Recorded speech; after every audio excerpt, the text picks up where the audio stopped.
Pendidikan dalam perspektif hadis, apa itu pendidikan dalam Islam? Dan bagaimana Islam memandang tarbiyah?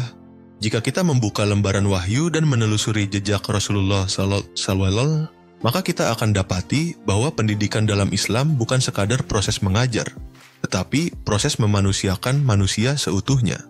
Kata tarbiyah berasal dari akar kata rabba yurabbi, yang berarti menumbuhkan, membesarkan, dan membimbing menuju kesempurnaan. Dalam perspektif hadis, tarbiyah adalah aktivitas yang menumbuhkan potensi manusia, baik secara jasmani maupun ruhani, secara bertahap, berkesinambungan, dan berlandaskan pada nilai-nilai ilahiyah. Hadis-hadis Nabi memberikan fondasi kuat bahwa pendidikan adalah tugas utama umat manusia, terutama para pendidik.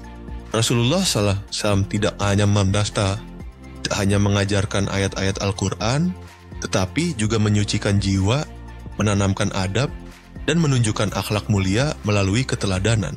Dalam banyak hadis, kita dapati bahwa Rasul membimbing sahabat-sahabatnya bukan hanya dengan ucapan, tetapi juga dengan kasih sayang, nasihat, dan arahan yang membentuk watak serta karakter mereka menjadi pribadi-pribadi yang tangguh, lembut, dan cerdas. Salah satu hadis yang menjadi dasar konsep pendidikan adalah sabda Nabi kepada Mu'adz bin Jabal.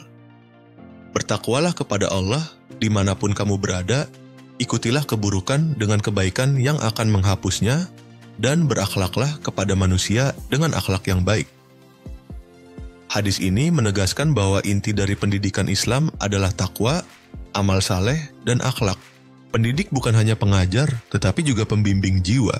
Dan peserta didik bukan sekadar penerima materi, tetapi penempuh jalan kehidupan yang harus diarahkan agar tumbuh menjadi insan yang seimbang antara iman, ilmu, dan amal.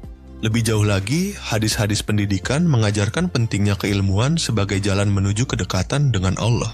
Seorang pendidik dalam Islam disebut Rabbani, yaitu mereka yang tidak hanya mengajarkan ilmu, tetapi juga terus belajar, menghidupi ilmunya, dan menanamkan nilai-nilai keimanan dalam proses pengajaran. Seperti sabda Nabi, sebaik-baik kalian adalah orang yang belajar Al-Quran dan mengajarkannya.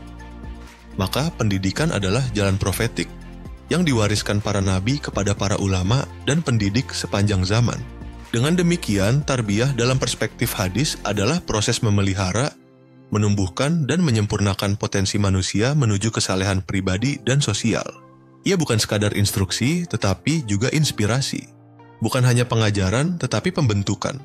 Hadis-hadis tarbawi adalah cermin dari cinta Nabi kepada umatnya, cinta yang diwujudkan melalui ilmu, akhlak, dan doa.